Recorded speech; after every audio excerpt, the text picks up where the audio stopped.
mag-ingat ka, tapos lagi kayo manawaan ni Liza. Ingatan niyo yung anak niyo. No, baka maiyak ka naman. No, umiyak. Ano lang, give and take lang. We've been together for 13 years.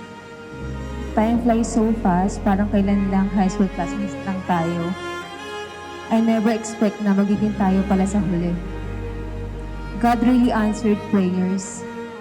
When I asked Him to give me someone who will love me truly, He gave me you.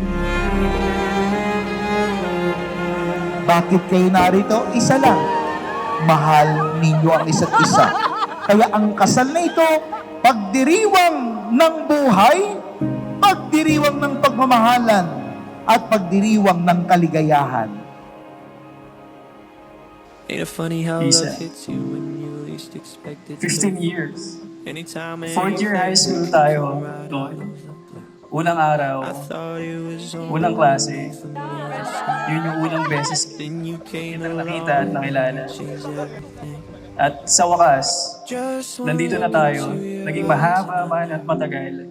Nangangako ako na pagmamahal ko sa'yo ay habang buhay at promise magtatagal. I'm yours, always and forever, through the good and the bad, for worse or for better. I wanna be with you for the rest of my days. I promise I love you forever and ever and always. Hold me close, don't let me go. Ito na ang pinaka-guro ng iyong pagdiriwang. Kaya ngayon ang ipinagdiriwang niyong kasal, ito ay pagdiriwang ng kaganapan ng I pagmamahal. promise I'm yours, always and forever, through the good and the bad. For All these years, you are not just a partner, but also my best friend. Sabi ko nga sa mga friends ko, when I'm with you, I can be real. and always.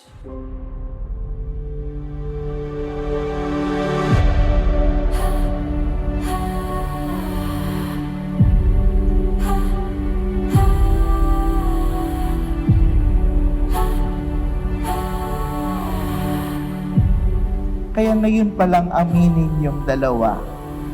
Wala kayong ibang tungkulin araw-araw, magbibigayan ng buhay. Bakit?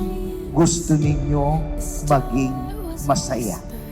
At lalong-lalo na ang dahilan ng lahat, mahal ninyo ang isa't isa. Together we have come along, made it to the highest heights. It's finally happening. Just breathe in. Kung dumating man ang panahon na nanghihina ka, hayaan mo ako ang maging lakas mo. Sa mga panahong nadatapa ka, hahawakan ko ang kamay mo para itayo ka. Sabay nating haharapin at kakayanin ang lahat.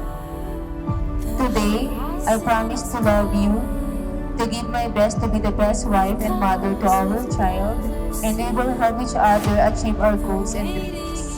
Isa, ikaw at ako, sa harap ng Diyos, ng ating pamilya at mga kaibigan, ikaw lang ang mamahalin ko ngayon, bukas, at magpakailanman.